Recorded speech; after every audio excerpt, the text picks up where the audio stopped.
Assalamualaikum warahmatullahi wabarakatuh. Pemirsa yang berbahagia dan seluruh keluarga besar Muslimat Fatayat IPPNU Sawahan Surabaya. Semoga kita selalu dalam keadaan sehat walafiat, tetap semangat beribadah dan selalu dalam lindungan Allah Subhanahu wa taala. Baiklah, pada kesempatan kali ini belajar bersama tentang ilmu agama, marilah kita awali dengan membaca bismillah. Semoga kita selalu mendapatkan ridho dan maunah dari Allah Subhanahu wa taala, dan tentunya dengan belajar ilmu agama ini akan semakin memperbaiki ibadah kita dan dimudahkan oleh Allah dalam mengamalkannya. Bismillahirrahmanirrahim.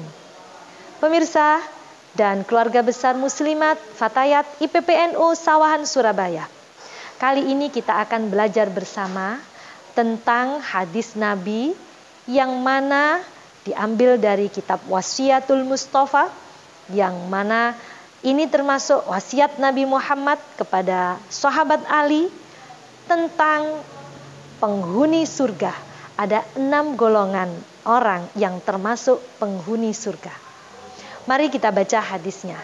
Di dalam hadisnya berbunyi, Ya Ali, sittatun min ummati fil jannati, syabun taibun, wa man tasaddaqa sirron, wa man yuaddi sholatad duha, wa man kana dhahabu malihi ahwanu alaihi min fawati sholatin wahidatin ma'al iman, wa man dama'at ainahu min khasyatillah, wa man zahamal ulama'a fi majalisihim. Yang artinya, hai Ali, ada 6 golongan umatku yang kelak bertempat di surga, yaitu 1, pemuda yang bertaubat. Yang kedua, orang yang bersedekah secara rahasia. Yang ketiga, orang yang melakukan sholat duha. Yang keempat, orang yang kehilangan harta tetapi merasa tidak berarti daripada ketinggalan 1 kali sholat berjamaah. Yang kelima, orang yang menangis karena takut kepada Allah Subhanahu wa taala. Dan yang keenam, orang yang mendekat ulama dalam majelis pengajiannya. Jadi 6 golongan ini besok yang akan menjadi penghuni surga. 1 adalah pemuda yang bertaubat. Di sini dikatakan adalah tidak hanya sekedar orang yang bertaubat, tetapi disifati dengan syabun, seorang pemuda. Karena kita ketahui bahwasannya pemuda adalah yang biasanya masih jauh berpikir tentang akhirat, tentang hisab di hari akhir, tentang balasan-balasannya kelak di hari akhir. Tetapi di sini adalah pemuda yang benar-benar pikirannya sudah matang, di mana dia selalu mengingat kepada amal perbuatannya kelak adalah ada pertanggungjawabannya. Sebagaimana kita ketahui bahwasanya pemuda yang pada umumnya adalah dia pikirnya pokoknya enjoy. Bagaimana hari ini dia bisa bahagia, bisa bermain bersama dengan teman-temannya, bisa komunikasi, bisa bersenang-senang, dan kemungkinan masih jauh berpikir tentang hisab dan kehidupan di hari akhir. Tetapi pemuda yang satu ini adalah pemuda yang benar-benar mempunyai pikiran yang sangat matang sekali. Sehingga setiap kali dia merasa ada khilaf, ada salah, ada perbuatan yang tidak mencocoki dengan syariat agama, segera dia bertaubat dan meminta maaf kepada Allah Subhanahu wa taala. Kullu bani Adam khata' wa khairul khata'i at-tawwabun. Setiap bani Adam adalah mereka khilaf atau salah. Tetapi sebaik-baik orang yang salah adalah mereka yang segera bertaubat dan meminta maaf kepada Allah Subhanahu wa Ta'ala.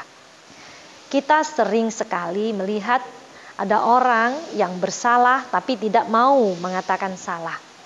Salah saja tidak mau mengakui, apalagi dia bertobat kepada Allah Subhanahu wa Ta'ala. Jangankan yang muda, jangankan yang tua, ada orang yang sudah tua, bahkan kemungkinan umurnya sudah di atas umur rata-rata kehidupan. Tetapi juga masih belum merasa dia banyak salah. Sehingga tidak ada kata ampun, kata taubat, atau insaf dari segala perbuatannya. Namun kelebihan dari orang yang satu ini, salah satu penghuni surga adalah yang usianya masih muda. Tetapi dia sudah dekat sekali dengan Allah Subhanahu wa Ta'ala.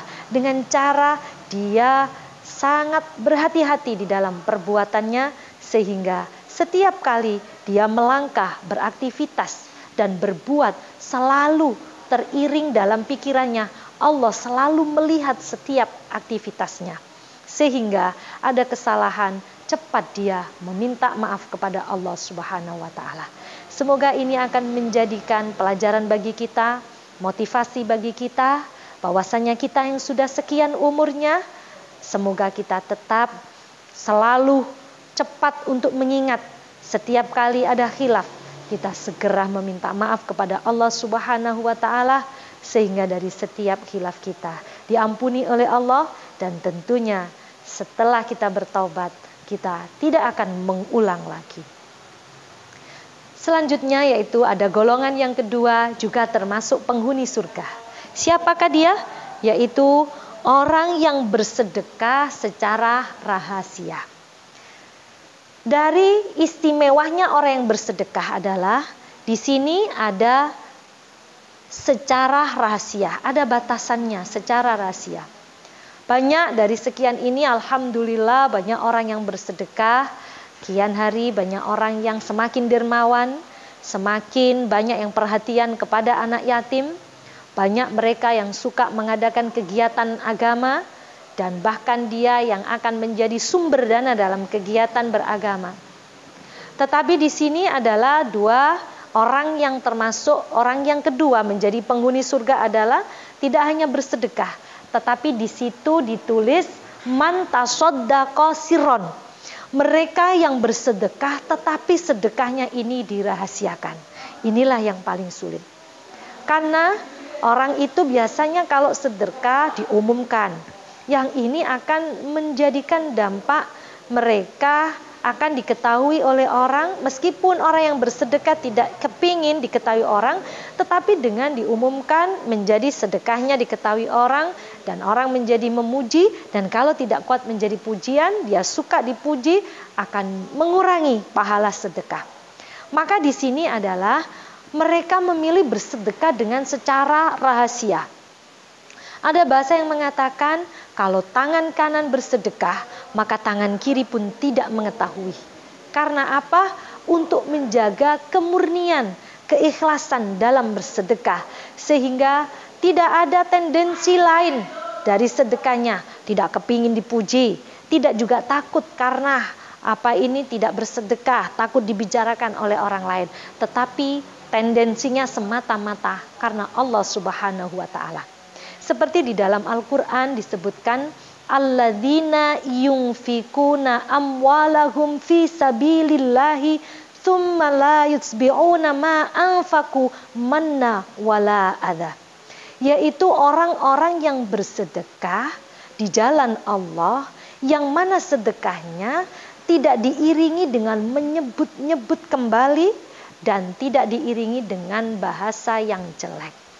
Inilah rahasia supaya sedekah kita menjadi sedekah yang murni dan tidak hilang pahalanya, karena banyak orang bersedekah dengan banyak menyampaikan kepada orang lain dan banyak memuji pada dirinya sendiri tentang kedermawaannya, dan banyak juga orang bersedekah terus menyebut-nyebut sedekahnya, misalkan itu loh saya kasih, itu loh saya kasih, itu loh donatur saya, itu loh saya yang membiayai, itu loh atas kerja saya, itu loh, dan begitu seterusnya, sehingga disebut manah, menyebut terus sedekahnya.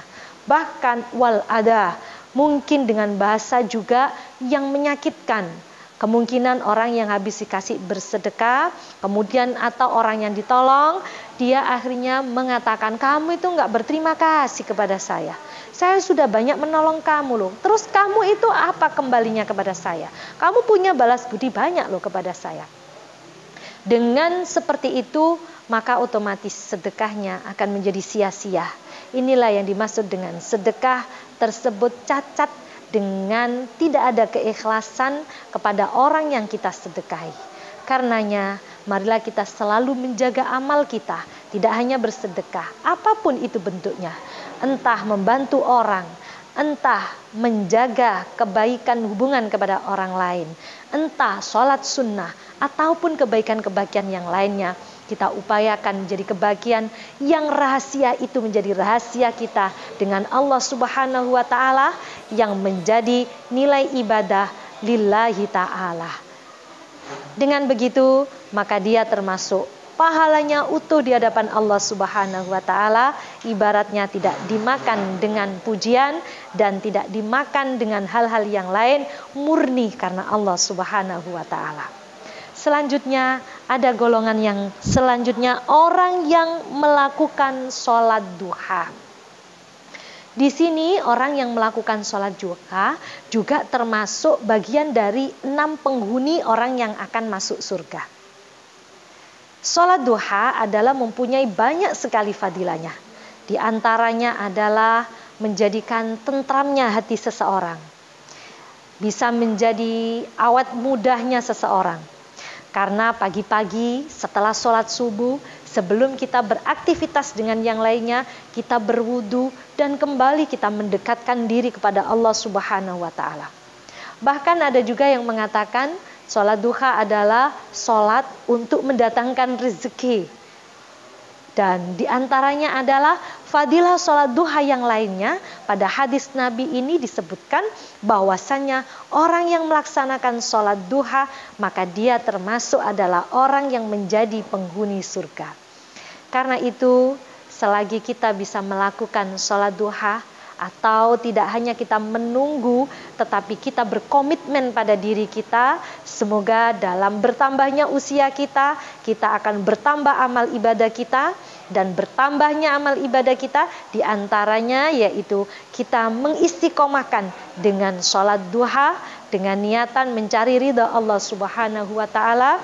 Semoga dengan sholat duha ini Allah pun akan merahmati kita dan menjadikan kita termasuk sebagai golongan orang-orang yang penghuni surga. Allahumma amin. Selanjutnya adalah yang keempat.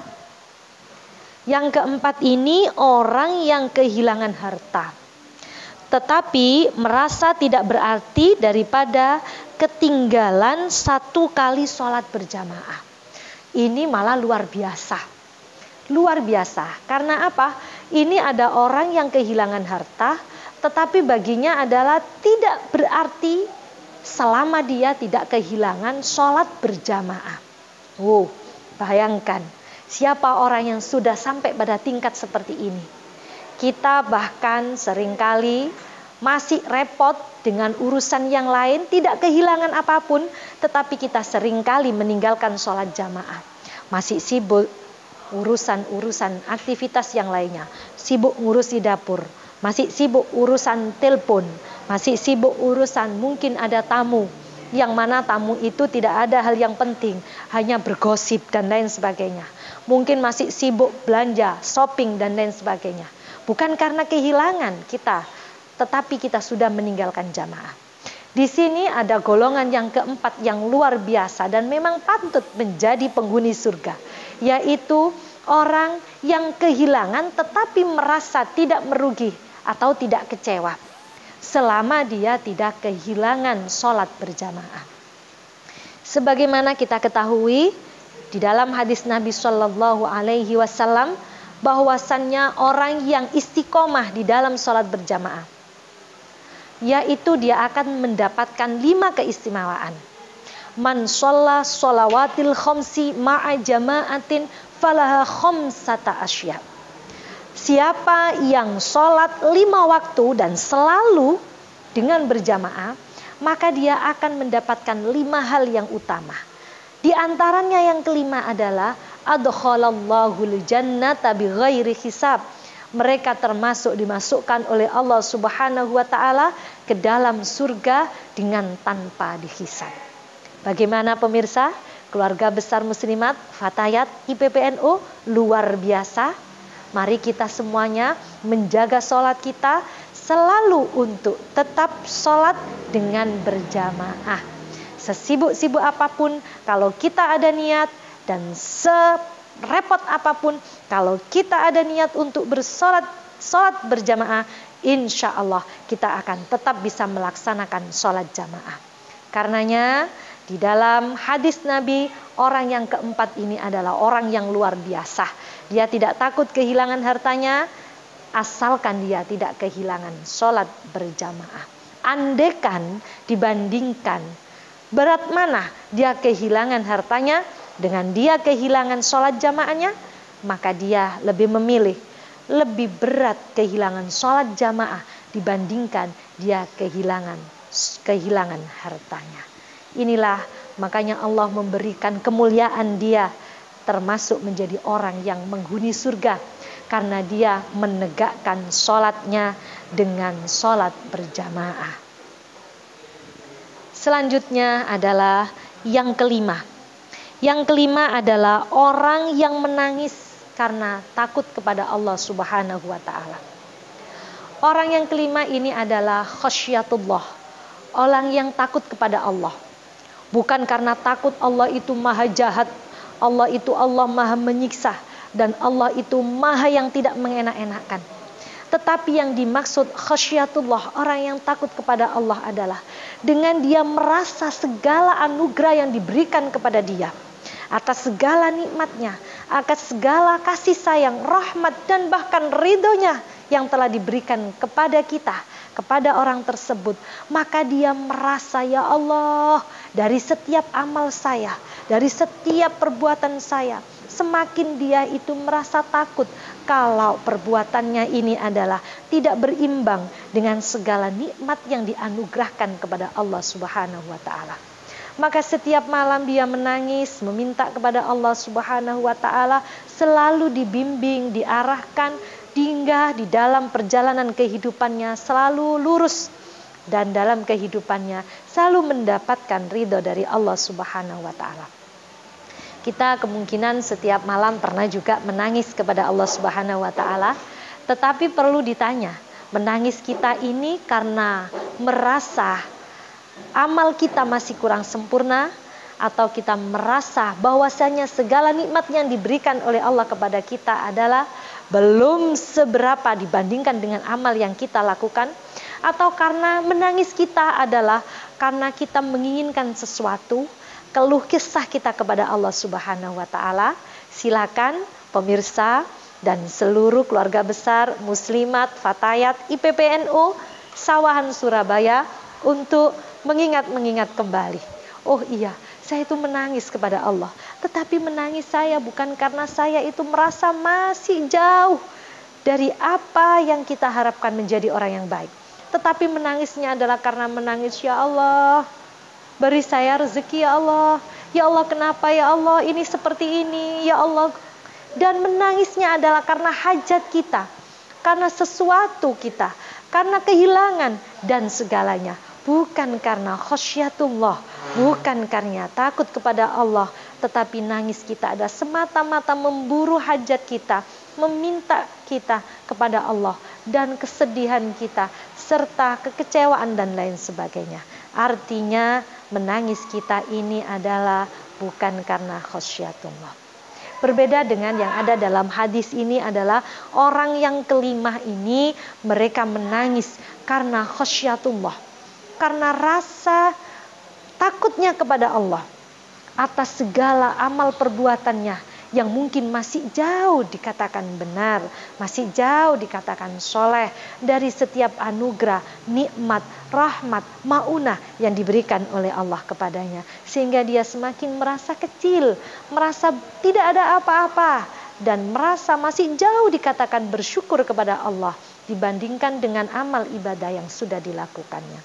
Semoga kita selalu menjadi orang yang khasyatullah, dengan banyak bersyukur kepada Allah dan mewujudkan rasa syukur kita dengan memperkuat ibadah kita dan membentengi setiap amal ibadah kita dengan niatan yang mukhlasin. Allahumma amin. Selanjutnya yaitu yang terakhir, golongan yang keenam.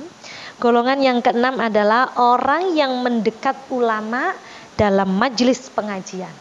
Sebagaimana dalam kajian yang lalu bahwasannya termasuk bagaimana cara kita menyemangati supaya kita semangat beribadah. Pada tempo yang lalu adalah saya sampaikan kita harus banyak-banyak berdekat atau mujalasah dengan para ulama. Karena apa?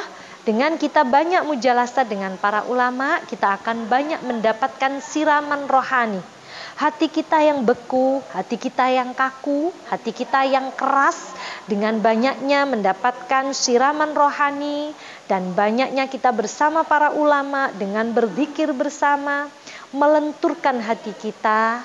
Sebagaimana dawuh Allah, firman Allah mengatakan, ala bidzikrillahi tatma'innul qulub. Ingatlah dengan zikir atau mengingat kepada Allah Subhanahu wa taala, maka akan menjadi tenanglah hati kita. Di mana itu ada? Dengan banyak mujalasah kepada para ulama. Sehingga kita akan dibimbing, dituntun untuk berzikir, mengingat kepada Allah, dibimbing, dituntun untuk selalu bersabar, tawakal kepada Allah, sehingga hati kita yang asalnya adalah keras, hati kita yang gundah gulana, hati kita yang mungkin ada masalah, dengan banyak mujalasah menghadap para ulama, diberi nasihat, diberi penceramah, beri pencerahan, akan menjadikan tenangnya hati kita dan kita bertambah menjadi ketabahan kita, kesabaran kita, lambat laun kita akan menjadi orang yang terarah, amal kita menjadi lurus dan selalu mendapatkan arahan dari para ulama. Sehingga dalam hadis juga disebutkan, siapa yang dalam waktu 40 hari dia tidak berdekat kepada ulama, tidak satu majelis dengan ulama, maka dia akan mendapatkan atau berani untuk melakukan dosa besar. Karena itu, senyampang kita masih ada kesempatan, ada banyak wahana, ada banyak sarana bagi kita untuk berdekat para ulama. Apalagi sekarang banyak sekali kajian-kajian keilmuan dengan langsung ditayangkan melalui YouTube dan kemajuan teknologi, sehingga kita bisa terus mencari ilmu dengan melalui kajian-kajian yang disiarkan langsung, baik live streaming ataupun tayangan tertunda dan lain sebagainya, atau bahkan kita langsung hadir di dalam majelis tersebut selagi kita ada niat. Insya Allah tidak ada kesulitan. Mari kita pergunakan waktu kita dengan selalu mendekatkan diri kepada Allah, termasuk diantaranya dengan cara mendekatkan diri kita kepada kekasih Allah, yang mana kita berharap semoga kita selalu mendapatkan siraman rohaninya, mendapatkan doa dan fatwanya, dan kita selalu mendapatkan bimbingan, sehingga kita akan terus beribadah dengan berkualitas, dan harapan kita kelak menjadi orang yang mendapatkan ridha Allah, dan di akhir hayat kita tergolong orang-orang yang husnul khotimah. Pemirsa yang berbahagia, keluarga besar Fatayat, Muslimat dan IPPNU Sawan Surabaya, lengkap sudah 6 golongan yang telah disampaikan oleh Nabi Muhammad SAW, yang mana 6 golongan ini adalah sebagai penghuni surga. Kita sekarang tinggal melihat kita termasuk 6 golongan tersebut atau tidak. atau kita akan berusaha menjadi salah satu dari 6 golongan tersebut, atau mungkin pemirsa dan keluarga besar muslimat sudah bagian dari semuanya. Alhamdulillah. Baiklah, kajian ini saya cukupkan sampai di sini. Barangkali ada yang mau komen, bertanya, silakan ditulis di dalam link komen. Jangan lupa like acara ini dan subscribe. Semoga kajian atau belajar bersama tentang ilmu agama ini semakin hari semakin menjadi kajian yang menghangat dan semakin dicintai. Apabila ada kurang dan lebihnya, saya mohon maaf yang sebesar-besarnya. Semoga kita akan dipertemukan lagi dalam kesempatan yang lebih bahagia, lebih barokah, dan tentunya lebih bermanfaat.